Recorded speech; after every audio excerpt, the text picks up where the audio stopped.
एवढं होऊनही आजींनी माझ्यावर विश्वास ठेवलाय, केवढी मोठी जबाबदारी सोपवली. खरंच यासाठी मोठं मनच लागतं. जे झालं ते इतकं वाईट होतं की मला तर आठवलं तरी स्वतःची लाज वाटते. पण आजींनी किती सहजपणे मागे टाकलं सगळं. नाही नाही, आता तर चुकून चालणारच नाही. आता जर मी चुकले ना तर मीच स्वतःला माफ करू शकणार नाही. आणि नकोच ना, हे दागिने माझ्याजवळ ठेवण्यापेक्षा इथेच लॉकरमध्ये ठेवलेले कधीही बरे. पूजेच्या आधी इथूनच काढून घालेन आणि पूजा झाल्या झाल्या सगळे दागिने पुन्हा आजींच्या हातात देऊन टाकेन.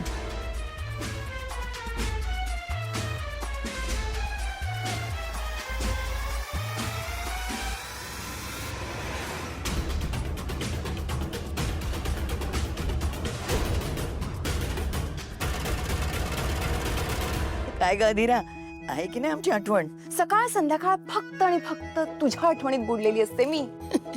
चल खोटारडी, सासरी गेल्यावर विसरलीस ना आम्हाला? म्हणजे सासर चांगलंच मानवलेलं दिसतंय तुला. विसरेन कसं आजू? I really miss you.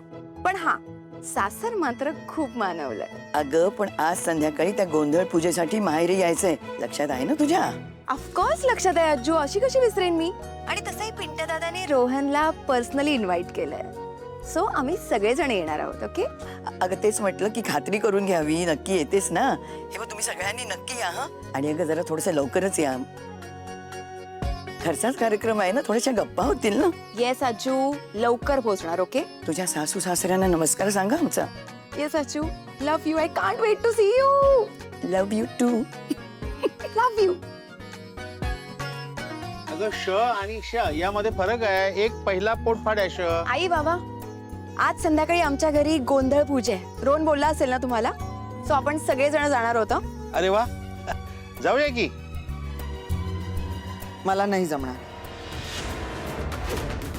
आई, आजूने सगळ्यांना बोलवलंय आपल्याला. हो, म्हणून म्हटलं तुम्ही सगळे जा.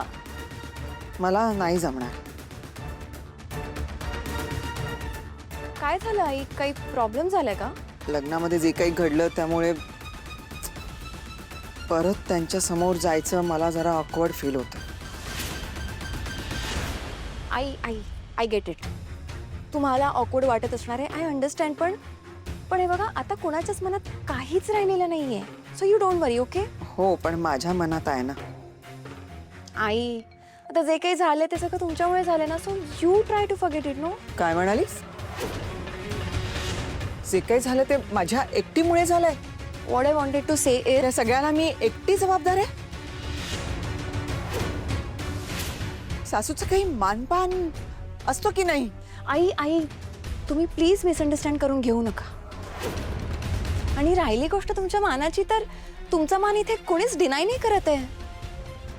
पण तुमच्या बाजूने थोडी तरी अकाउंटेबिलिटी असू द्या ना. म्हणजे थोडं तरी समजून घ्या ना. कारण हे बघा, लग्नात जे काही घडलं ना, त्यामुळे माझी आजू खूप हर्ट होती. शी वॉज व्हेरी डिसअपॉइंटेड. नाराज होती ती. आणि एवढं सगळं होऊन सुद्धा आजूने आपल्या सगळ्यांना पूजेसाठी बोलवलंय. सो तुम्ही कशाला इगो इश्यूज करताय? मी आणि इगो? काय बोलतेय ही? हे बघा आई, मी तुम्हाला फक्त एवढं. अधीरा, अधीरा तू आधी इकडे इकडे. हे बघा बाबा, मी ना फक्त. मी तुला सांगतो, झालं ते झालं. तू लक्ष देऊ नकोस. तुझ्या आजीने सगळ्यांना गोंधळ पूजेला बोलवलंय ना, तर मग आपण जाणार आहोत. बस. ठीक आहे ना, मग तुम्ही सगळे जा. पण मला जर जोर जबरदस्ती ना तुम्ही ओढून ताडून घेऊन जात असाल तर हे बरोबर नाहीये. सुष्मिता, तुझ्या आईला सांग, तिच्यामध्ये थोडी जरी लाज शिल्लक असेल ना, तर व्याह्यांचा मान राख, त्यांच्या आमंत्रणाचा स्वीकार कर आणि सगळ्यांबरोबर गोंधळ पूजेला चल. लग्नामध्ये जे काही झालं ना, त्याला फक्त आणि फक्त तुझी आईच जबाबदार आहे. त्यामुळं यापुढे तिची मनमानी चालणार नाही. आपण सगळेजण गोंधळ पूजेला जाणार आहोत. विषय संपला.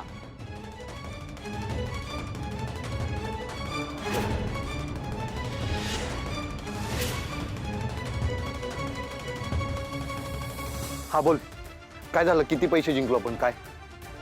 Shut up, just shut up. मला शिकू नकोस बेटिंग. अरे खड्ड्यात जा यार.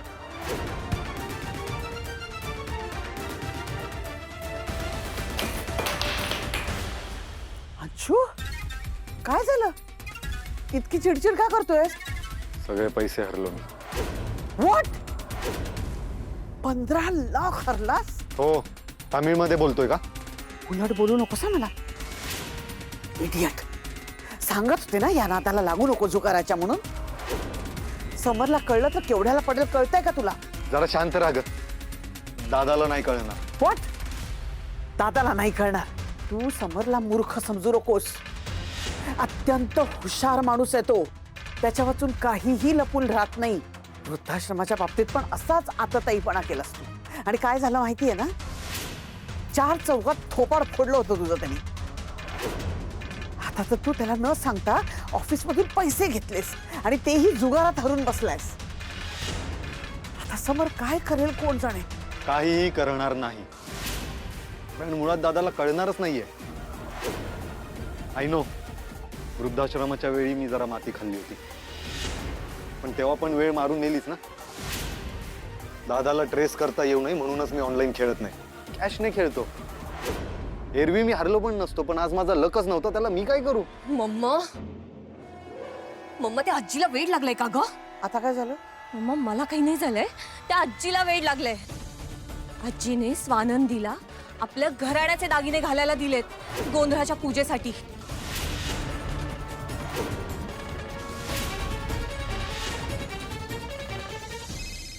कोणाचा फोन आता?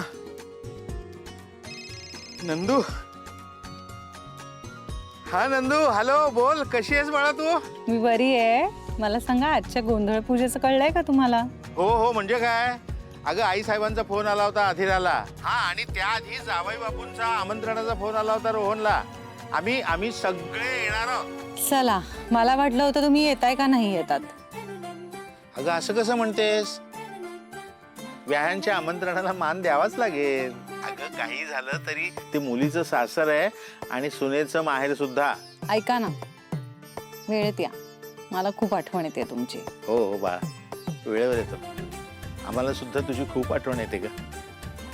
कधी एकदा तुझा आनंदी चेहरा बघतो असं झालंय. बरं मला सांग तिथलं सगळं वातावरण छान आहे ना? म्हणजे सगळे तुझ्याशी नीट वागतायत ना ग? हो बाबा खूप चांगले वागतायत. मला माहितीये आजीने तर लग्नात जे काही झालं ते त्यांच्या मनातून काढून सुद्धा टाकलं आणि शिवाय माझ्यावर खूप विश्वासही टाकतायत त्या.